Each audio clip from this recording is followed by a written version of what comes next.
Bonjour à tous, j'espère que vous allez bien. On se retrouve aujourd'hui pour une toute nouvelle vidéo et aujourd'hui dans cette nouvelle vidéo, comme vous l'aurez vu au titre, nous allons voir comment naviguer sur le web dans le passé. Alors pour ça on va se rendre sur un site web qui existe depuis très longtemps sur le web. C'est Internet Archive, le nom du site, donc on va s'y rendre dessus, donc on va rechercher Internet Archive, voilà. On va se rendre donc, tout simplement sur leur site directement. Donc bien sûr, je vous mettrai le lien du site en description. Et une fois que vous êtes sur le site, vous pouvez à la fois sauvegarder une page web existante, mais vous pouvez aussi naviguer sur le web dans le passé. Par exemple, alors voilà, si on clique ici sur web, et par exemple, si on tape YouTube, comme on est sur youtube.com, voilà.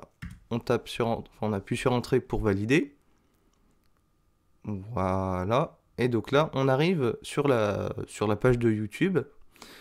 Et on peut voir, donc ici, on peut voir qu'au fil des années, ça a bien augmenté, c'est normal. C'est quand YouTube a pris en popularité. Et donc, automatiquement, son site est sauvegardé tous les jours.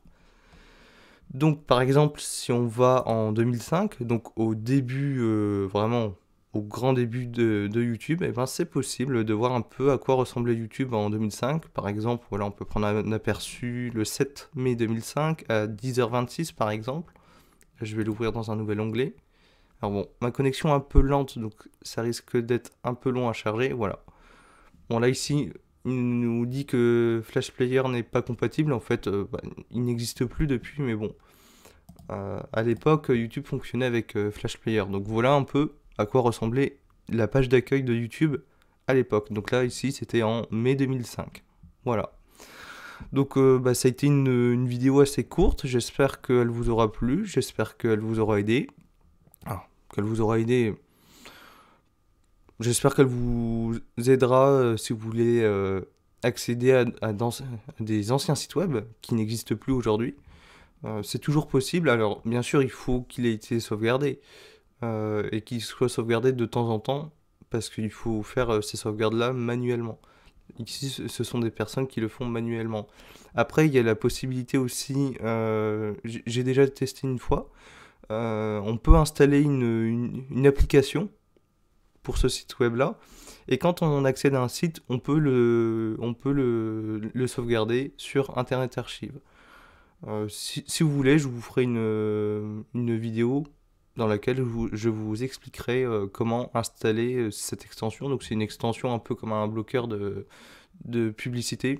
C'est exactement le même principe. Donc voilà, c'est tout pour cette vidéo. J'espère qu'elle vous aura plu, j'espère qu'elle vous aura aidé, j'espère qu'elle vous aidera. Ou si c'est juste pour voir à quoi ressemblaient certains sites qu'on connaît actuellement, vous pourrez aller voir par vous-même. Donc sinon, on se retrouve prochainement pour de prochaines vidéos. Et surtout, n'hésitez pas à vous abonner, à laisser un pouce bleu en dessous de la vidéo, à laisser des commentaires si vous avez des questions, des idées de vidéos. Et voilà, sinon on se retrouve prochainement pour de prochaines vidéos.